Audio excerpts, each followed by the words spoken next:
Ladies and gentlemen, welcome to the Land of Dawn for game number 2. Dewa United. They need to equalize here or RRQ will take them down 2-0 and a clean sweep to claim upper bracket glory. The coup d'etat continues.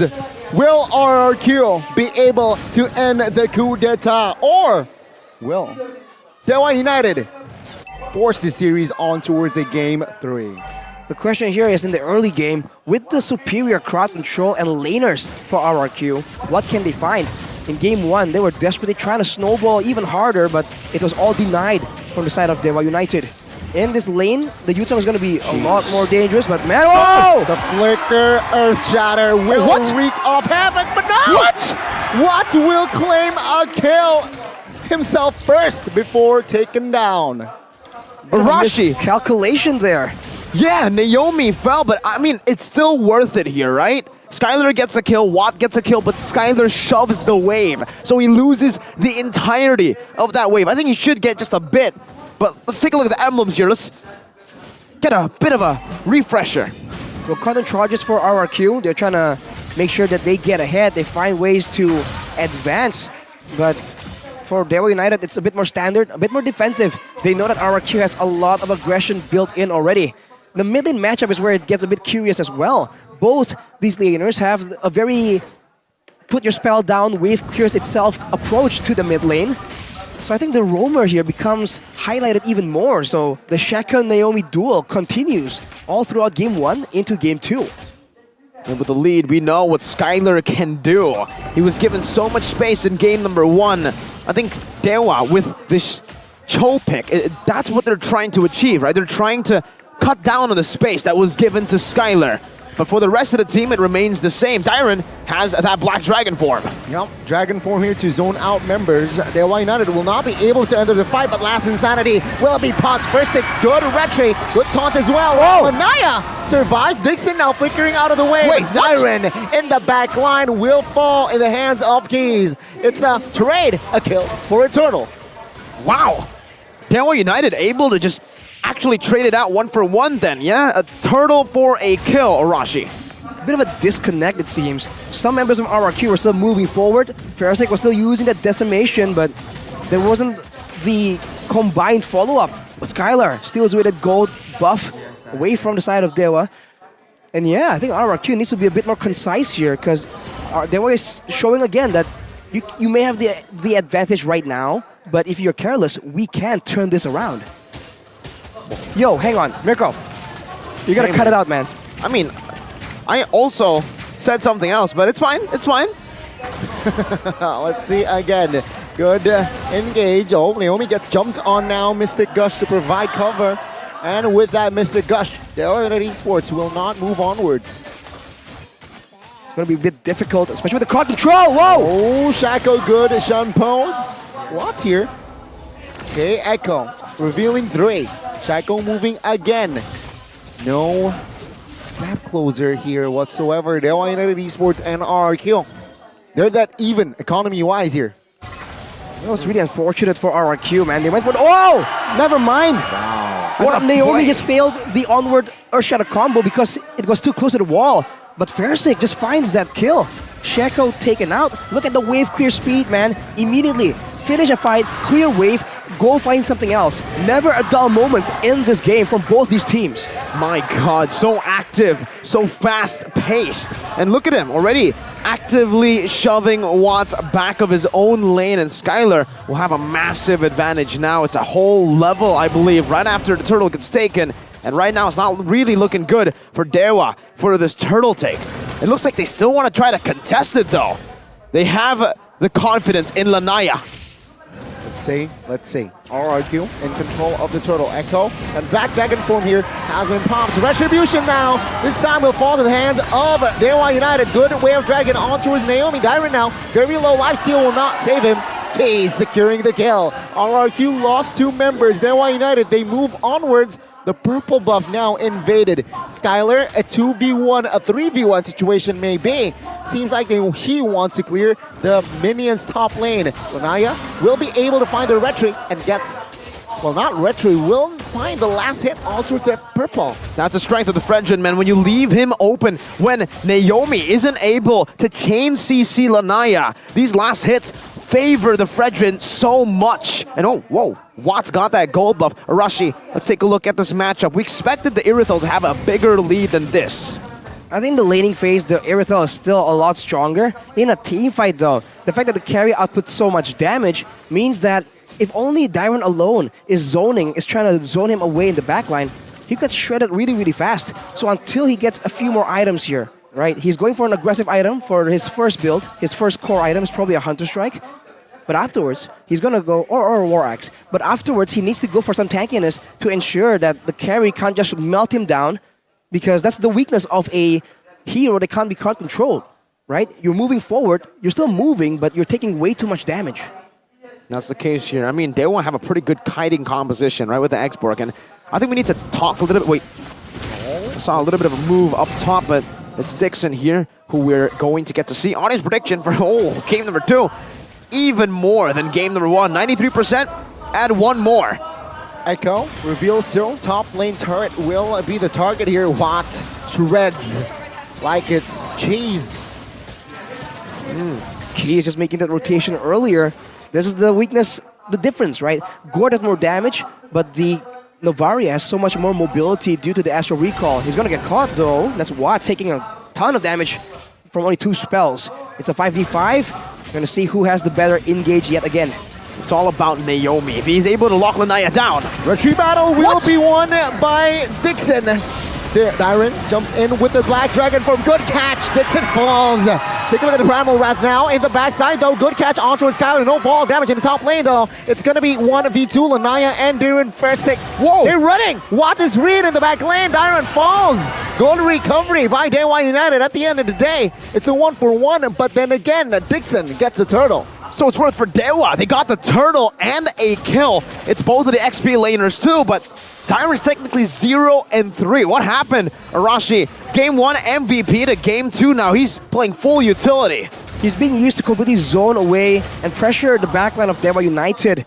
But as we mentioned, it's a bit too squishy. And the carry, even though it's vulnerable, it's short range, it's just, unexpectedly good at hiding. And look at the damage, man. The all-ins are definitely still dangerous.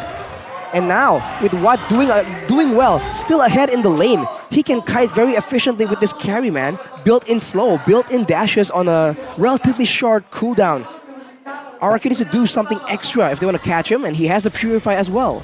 And the power spike now is finally hit, right, for Watt. He has a golden staff. He doesn't have a DHS, by the way, so he's actually rushed the golden staff, and now he's building towards that DHS. Once he gets these 3 items, that's it. Those are the only 3 offensive items that a carry needs. Meanwhile, Dixon. No, he's caught now. Nice Borg though, man. Now it will deal damage. Naomi has the immortality, but it seems like he will lose it. Last Insanity to secure that immortality, and let's see. Naomi will not be able to escape Primal Wrath pop. Whoa. He's trying to juke. Whoa. It seems like the damage will be more than enough. Their 3-man was on him, and he wasn't able to take that penetration. Stayed alive for quite long, the Kingdom's Falcon there, but unfortunately Dewa did him dirty, man. It was a 3v1. Couldn't have outplayed that as an Edith Rome. But let's take it slower again. Lanaya is trying to actually go for the steal, but he decides not to. Lanaya will have the Retribution Shako! Good Jet Kundo flicker on towards the right members. Lemon falls. First Sig though will find the trade. Wow. Lemon for Shako. That's the signature pick! That's the Cho for Shako! We've been doubting it, we haven't seen it. When we get to see it, he does that against Lemon! And they know that Lemon had no flicker because he used it to escape from Lanaya in the previous fight. Showing again why the Novaria is just so much more flexible. Don't really have to sit around there, but watch! Flicker onward, Keys will fall. First Sig finding the Mega. Dewa United looking for a trade. Does not get it. It seems like RRQ, economy-wise, they're not far ahead. It's the Roamer Behind. battle. It's Shako versus Naomi. Naomi finds a pick onto the mid lane. Shako did it earlier. And now it's just all about that. Shako or Naomi? In a Lord Death situation though, the Mystic Projectile could be used, but Naomi now gets exposed. that Conceal will not net him a kill right now. But look at that, Lanaya 1v2. Dragon form, not yet popped here. Seems like the Lord at 12,000 HP. Skylar in the mid. Ooh, almost taken down there for nothing. Now Naomi soaking damage. Sversik, awkward angle. Last Insanity, everything will be put on towards him as Kaze finds the shutdown. 5v4 without a retry. RRQ, they need to pull back. Oh my goodness. Dewa United, they saw that opening. Skylar went in way too aggressively with no vision. Arashi, what was he trying to achieve there? He might be trying to be a bit sneaky, right? If he can get to the back line and stand behind Watt and Keys and just output that damage, that is where Irithel truly shines, because she's a bit of an assassin in that sense because of her mobility. But if you get caught like that, I don't think the risk was worth the reward. Players gold here by Ube as gold though. Skylar on top, but what a very close second. And Lemon all the way down there compared to Keys. He is not having a great time. I like how you put it, right? The Irithel, kind of an assassin, how she wants to attack from different angles, but in that scenario, Watt was the assassin on the carry, right? He was the one waiting, and he was the one who pulled the trigger, forcing Skylar back. So it's also the battle of these killer instinctual marksmen, gold laners, not just the pick-off roamers. And we're getting a big show here into the mid lane. They're trying to utilize these empowered minions. Yep, they're trying to poke Naomi down as the mid-tier 1 falls. What? 3 hitting in the backside, and take a look at this. Last Insanity on towards 3, and what? He finds the kill there. The Shuriken hits, and this is the signal to go ahead. Dewa United here, they're going at it. Gotta talk about Kaze. Kaze has been unreal. Game 1 and Game 2. These snipes, these astral spheres have been super impressive and super accurate. I would love to have like a counter of how many astral spheres he hits. What's the percentage on that? Because it's like he just threads the needle every single time. It doesn't help that RRQ have to just stay in the front, right? Even if Fersik has mobility, have movement speed, and a bit of a mini dash with the Mortal Coil. It's not enough to really juke out the Astral Sphere. And on that note, no one on the side of RRQ has that disposable positioning tool, and look at that. Good way of Dragon, and Darren gets taken out. Last Insanity now on towards 2 members. Still A-OK. What? Whoa, he got stunned. Dixon, though, will fall and lose his immortality. Will be taken out? Yes. Versik will find no. Lemon will secure that kill. It's a 1-for-1. Well, 1-for-2. As Shaco falls as well.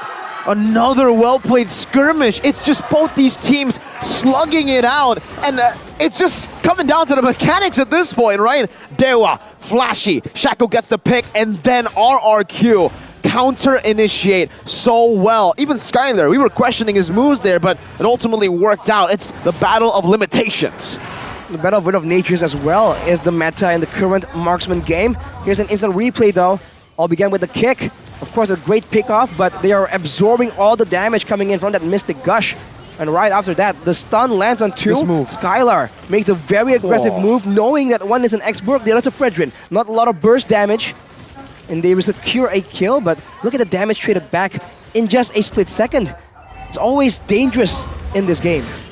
Okay, quick check of the items now. Looking back, Watt has Will of Nature, Skylar doesn't. That could be a big win.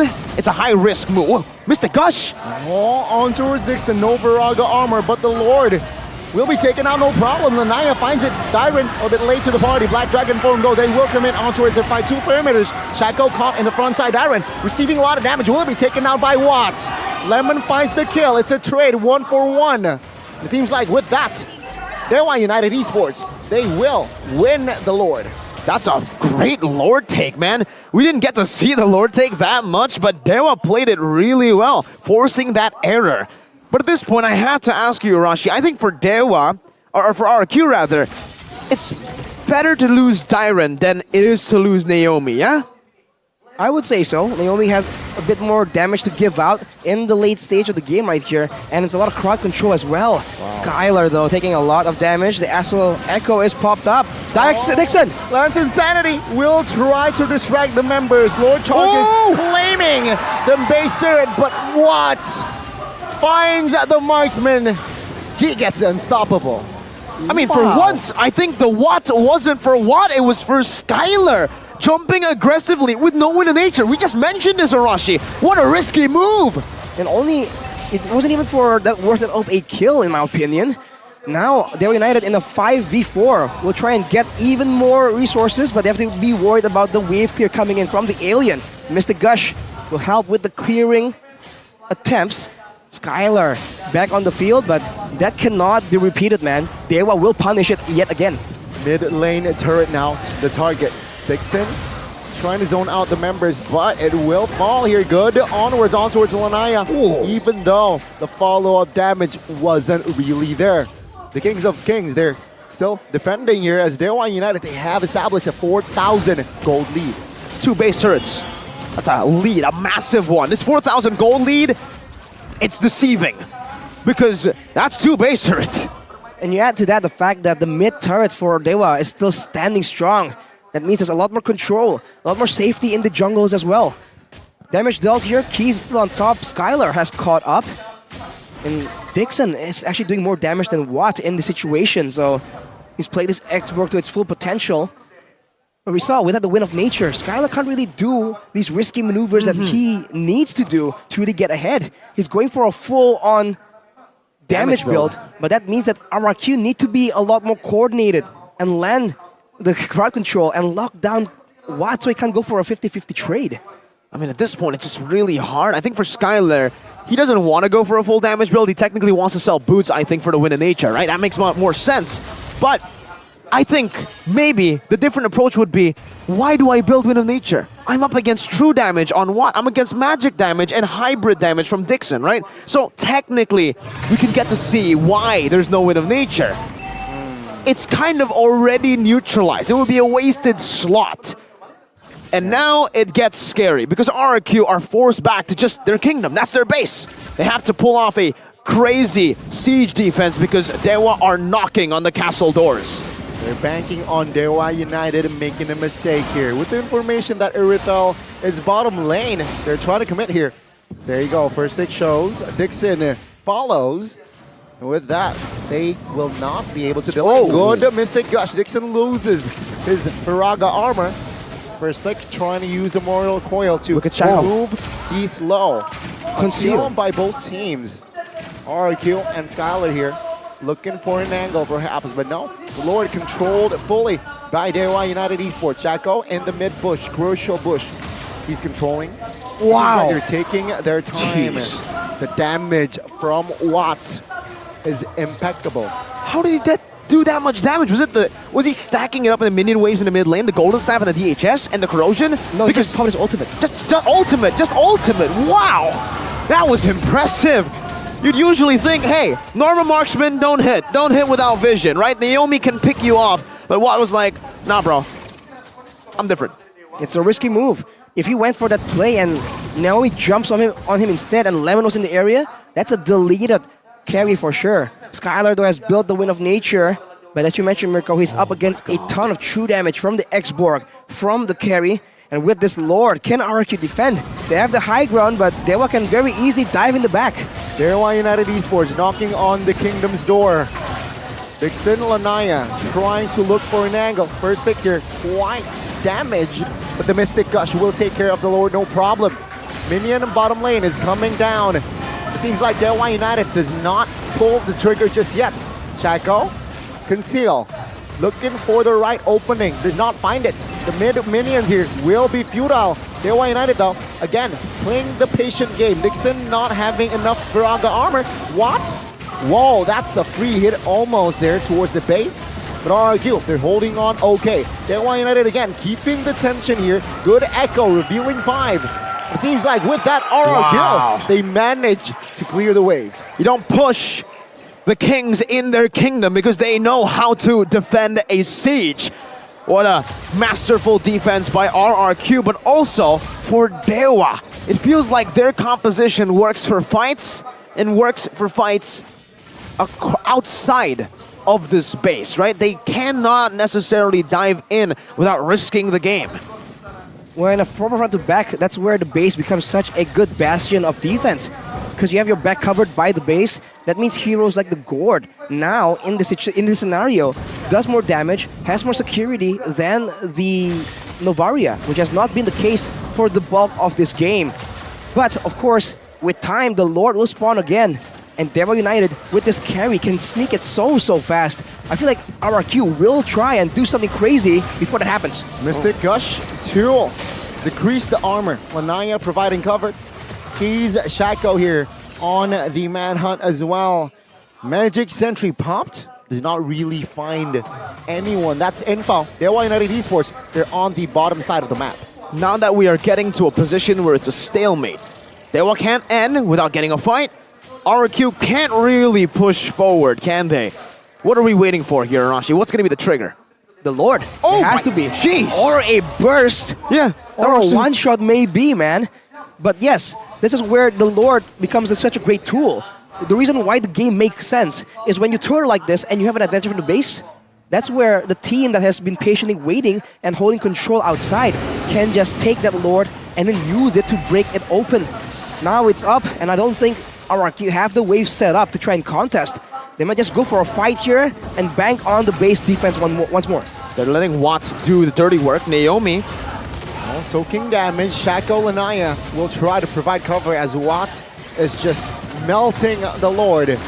But Last Insanity pop here already. Oh, take a look at First Stick. Loses his immortality. Take a look at the collapse here. Lixin also loses immortality, but Watt in the backside. He's going crazy. Dewa United re-engage. Shaco loses immortality. And it seems like Dewa, it's a 5v4 situation. Lord resetted, but with the men advantage. Dewa United Esports will guarantee the Lord. welcome to MPL Indonesia Season 12. Ladies and gentlemen, these fights are going by the wire, Shaco! Good alley-oop. Naomi now Primal Wrath defensively. But what? Wow, focus there. Wow. Helping the Lord, and there you go. Dewa United Esports claims the 4th Lord of the game. I feel like RRQ, they're just not utilizing this Yutong pick as well as they should be, man. Diamond always comes in, but a bit too deep, essentially, taking damage from everyone. And the fact is that Dixon, on the other hand, is just stalling everyone from following up on the dive towards the back line. Either they go for an even messier fight and end up behind Dewa United, or they can't really let the Black Dragon form be used to go deep. But now Dewa United goes for the end. The Kingslayers are looking for the end. The base wide open. Ladies and gentlemen, Dewa United again looking for the fight. Diamond gets taken out. And with that in mind, folks, we will see a game of 3. Ladies and gentlemen, we will go to another